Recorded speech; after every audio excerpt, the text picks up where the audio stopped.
On this edition of Let's Talk Cincy, This city has to work for all of us. a solid victory for Cincinnati's mayor to win re-election. The work remains ahead. We have to continue to prioritize public safety, continue to prioritize basic services.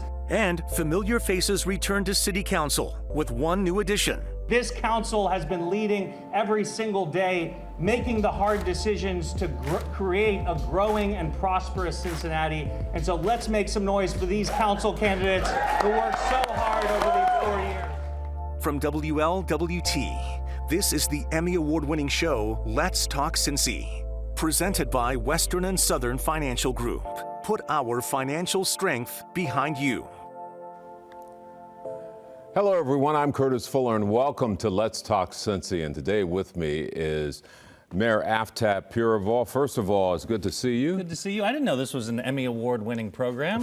When did that happen? Where was my invite? Well, I will invite you to the next Emmy. Please do, yeah, absolutely. Hey, congratulations. Thank you. On a very big win, not only for you, but council. Let's talk a little bit about Tuesday and that victory. What does that say for you and the other councilmen? Well, it's as I said on election night, it's really the honor of my lifetime to be mayor of this city in this moment.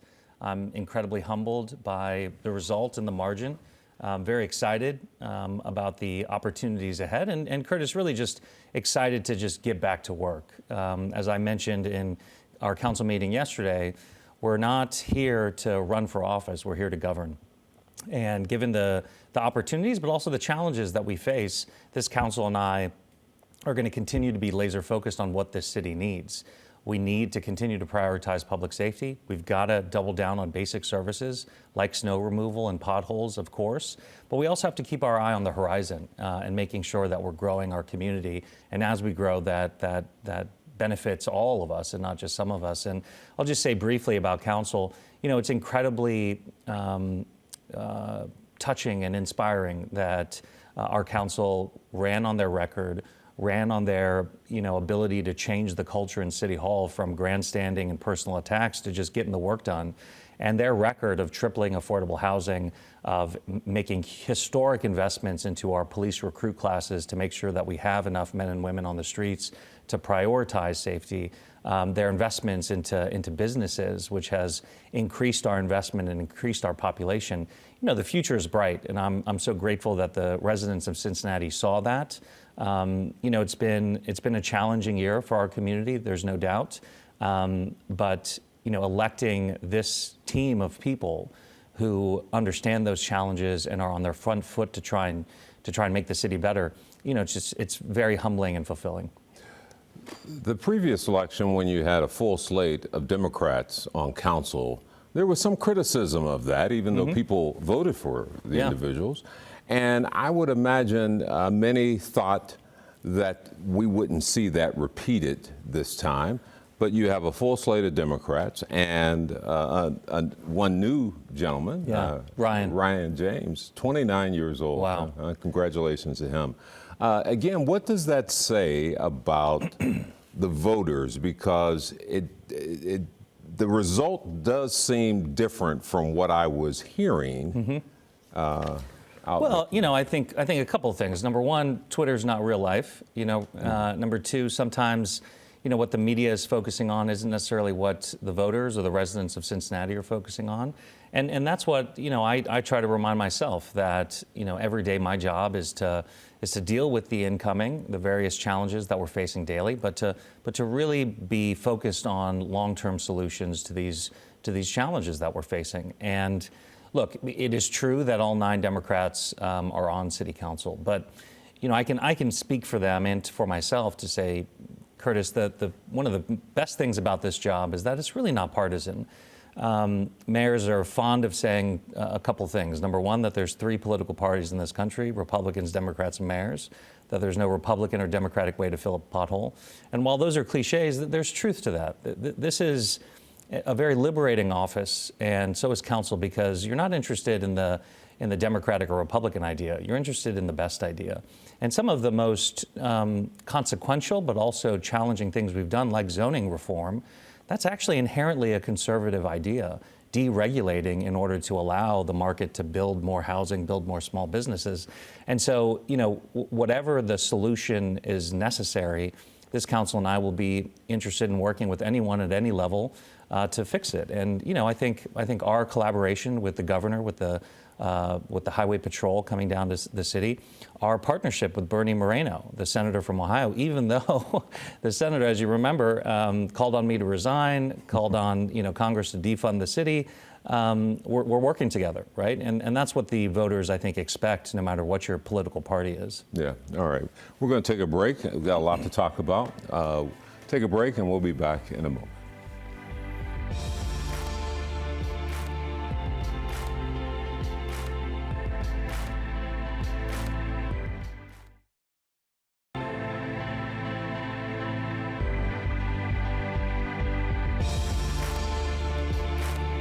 Welcome back, everyone. Talking to re-elected Mayor Aftab Pureval.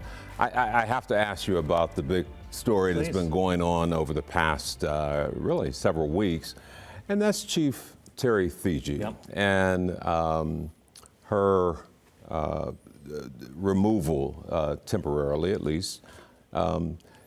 Tell me how that played out, because it seemed as though it hit the public. We're saying this. No one. It caught a lot of people by surprise. Tell me as much as you can about that. Yeah, I'd love to. And I first want to say I've nothing but positive things to say about Chief Thiege. I've never been one to litigate things in the press, and I'm certainly not going to start now with such a decorated public servant. And of course, I'm grateful to her for her 3 decades of service to this city. From my perspective, this is entirely a city manager's decision. Now, of course, she consults with me as necessary on these big decisions, and of course, I support her decision to place Chief Thiege on leave and conduct a review of just all the challenges that we faced this summer. After the third violent incident on Fountain Square, Government Square, the second shooting within a week. I made it clear to our community that enough was enough, and we've got to make some significant changes, including everything being on the table. And so, that's what we're working through right now. I have great confidence in Interim Chief Henney. He's hit the ground running, making sure that we're increasing our bike patrols, because the perception of safety is important, but so is an actual safety, which is why we've got SWAT and CDRT on the ready to respond to any issues, and continuing to work very urgently on interrupting generational poverty, which is the cause of so much of this violence. But there's no doubt that it's on our city leaders to prioritize public safety. But let me just paint a picture for you as to why this is so difficult right now, particularly in this state. It's because everyone's got a gun, Curtis. And that's not an excuse. That's not blaming other people or shifting responsibility. That's just the truth. Because our laws in this state are very open and lax as it relates to openly carrying a firearm, as it relates to putting more guns in schools, stand your ground. A lot of people have guns, including children. And so if you're a police officer and you're surrounded by people who have a gun, number one, how do you know who's allowed to have a gun, who's of age or doesn't have a criminal history, and who is not allowed to have a gun? It's impossible. And then secondly, if you're surrounded by people with guns, how do you know who the threat is?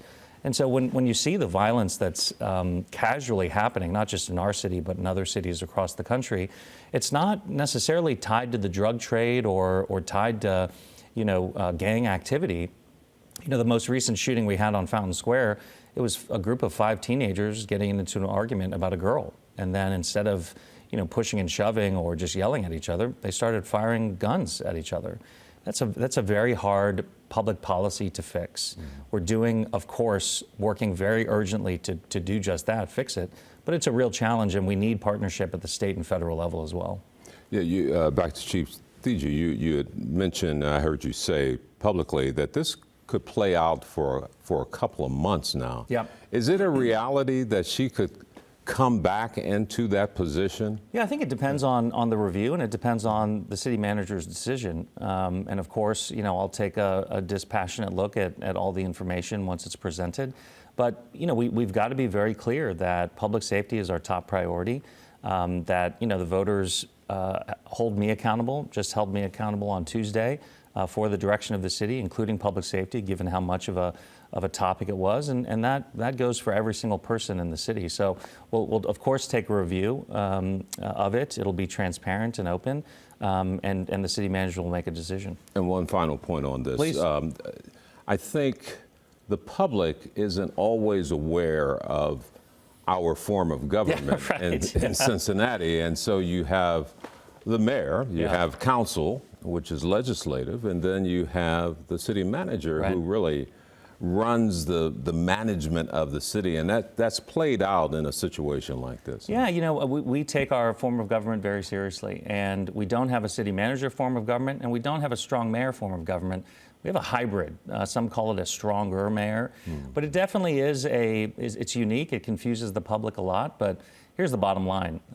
Everything is the mayor's fault, even if it's not his responsibility. And so, you know, I take that very seriously and, you know, try to be accessible to the press and to the public and be open about how I'm thinking about things. All right. Let's take another break. We'll be back in a moment.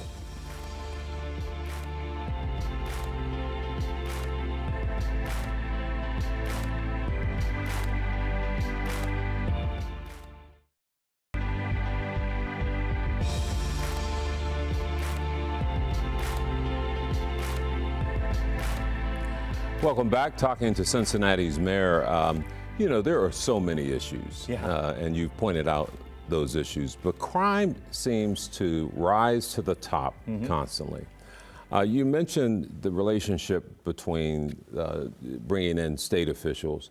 How has that worked? Because we just saw recently the mayor of Cleveland talking about how effective that relationship has been. It's been fantastic. You know, they've been down for joint operations several times now. You know, the interactions have been very effective. They've worked very, very well together as a team. You know, it's been very clear that our chief is in command control of these joint operations, but they've been successful. And you know, I've been grateful and thanked the governor. They just, I think, State Highway Patrol put out a press release recently of some of the successes of these joint operations in Cincinnati, and I expect them to continue. But you're right, Curtis. You know, public safety is our most sacred responsibility. It's the most important basic service that we provide. And, you know, there's no doubt that we've had a challenging summer, not just based on perception, but based in reality. I mean, our numbers in the urban core are not good enough. And that's why we haven't. Normally I hear you saying how the numbers have gone down, but. Yeah, you know, I think that's a misperception, because I have tried to be very clear that while citywide our numbers have gone down, the data doesn't matter, number one. What matters most is how people feel.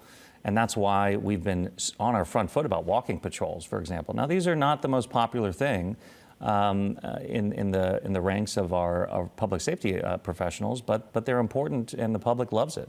To see police officers, you know, out of their cars, off their phones, on the sidewalk, engaging with citizens, engaging with small business owners, you know, that's a big change. We haven't done that in a generation. And so we've been on our front foot. No matter what the data says citywide, that perception is important to us. And we've really tried to meet people where they are, particularly with their fears. But if we want to talk about data, the data in the urban core is up, and that's very troubling, which is why we've been so effective in partnering with the governor on Highway Patrol and deploying CDRT and SWAT in our roving street crimes task force, where we've made it very clear that we're enforcing the law. And we'll continue to do that as we go through the winter.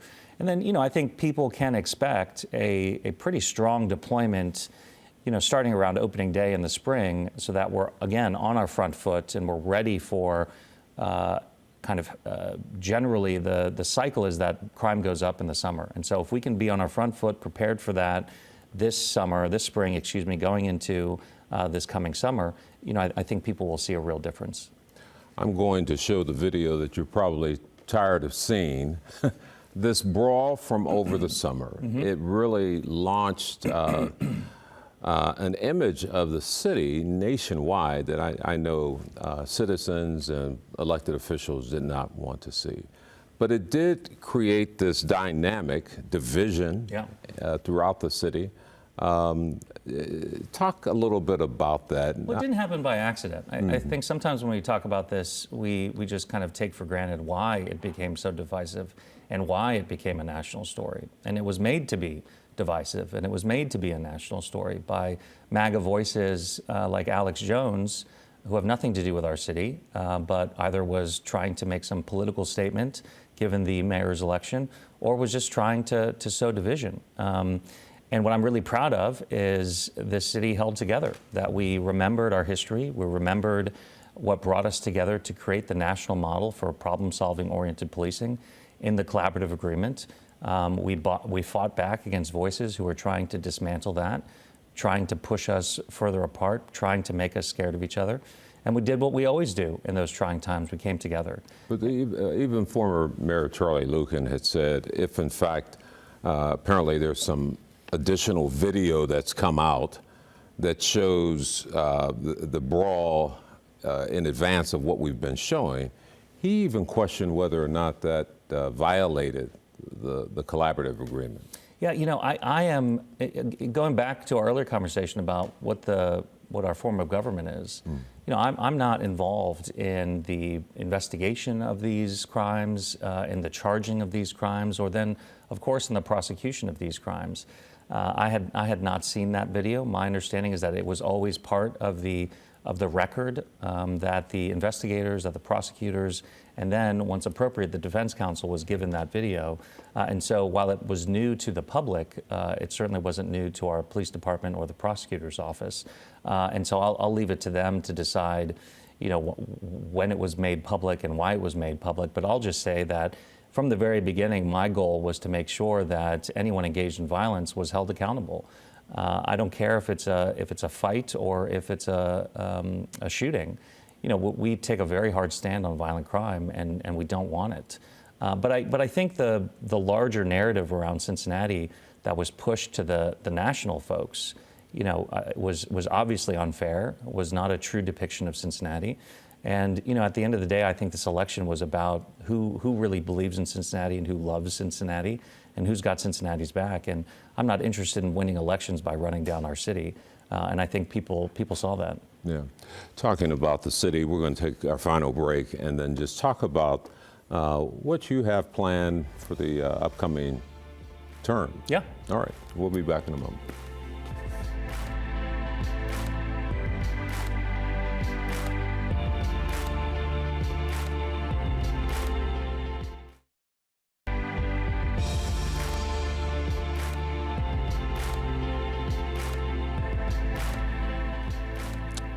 Enjoying our conversation. You know, we talk a lot of things that are going wrong or troubling issues, but this still is a great city. Oh, absolutely. You know how much I love Cincinnati, and I know you love it too.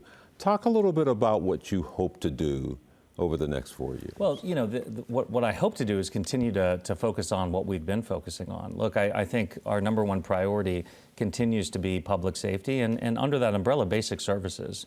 I mean, that's our primary responsibility here, and that's what distinguishes being mayor from a legislator. This is a real job with real services that we're providing every day. The potholes still have to give. Yeah, so we're focused on public safety, of course, but you know, it's getting cold, so we'll be very focused on our winter storm readiness and our responses, including snowplow.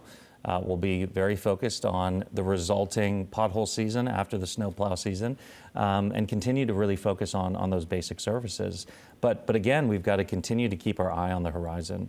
What I love about my job is that, in addition to all the other things I've talked about, is that I'm the mayor is the one person who's not necessarily worried about 2 or 4 years from now, but should be worried about the next 50. And so we'll continue to be taking big swings by continuing to triple the amount of housing that we're creating, because our population is growing, which is wonderful, Curtis. One of the few Midwestern cities that actually is growing, but our housing supply needs to keep up with that, or our housing prices will not stabilize. We've got to continue to make sure that we're creating jobs of the future. You know, having Paycor move downtown is a huge boon to our economy, but we've got to continue to grow and attract those jobs. And then, you know, particularly for young folks, because of the affordability crisis, not just housing, but just living in America, young folks no longer believe they can afford to own a single family home or maybe even own a car. And so we've got to really focus, if we want to retain young talent and retain the young people here in the city, we've got to continue to focus on building dense, diverse, walkable neighborhoods with good access to public transportation and good access to public art. And that's really where I want to end. You know, our cultural currency in Cincinnati is extraordinary. There's no reason a city our size should have a world-class opera, ballet, symphony orchestra, but we do. The reason Sundance was so interested in Cincinnati, even though we didn't get it, is because we are this undiscovered cultural capital of so much art in all of its various forms. And next year we've got Blink, which is also going to put us on the world stage. So we have all the ingredients to be that next destination city. And it is my ambition. I am very ambitious for this city, and I believe this city is ambitious as well to achieve those goals. You will hear similar comments to yours made by the business community, because the business community understands that image is important, bringing people to the city, very important, bringing new businesses to the city. And that's why national image is so key, because people will say, well, I don't want to move there if they're having all these difficulties. But that's not the case. Huh? That's not the case. You know, when you look at Midwestern cities our size, very few of them are increasing their population. Very few of them have such a vibrant downtown. We're second in the nation, Curtis, for taking underutilized office space and turning it into housing. See it with the Macy's building, the Mercantile building, PNC Tower. We're about to do it with Carew Tower. Yeah, the old jailhouse. Absolutely, is an amazing that's right. project. And then, you know, we're third in the nation for lowest vacancy rates downtown. You're seeing us be incredibly resilient in a time where a lot of cities are struggling economically. I mean, just look at our budget.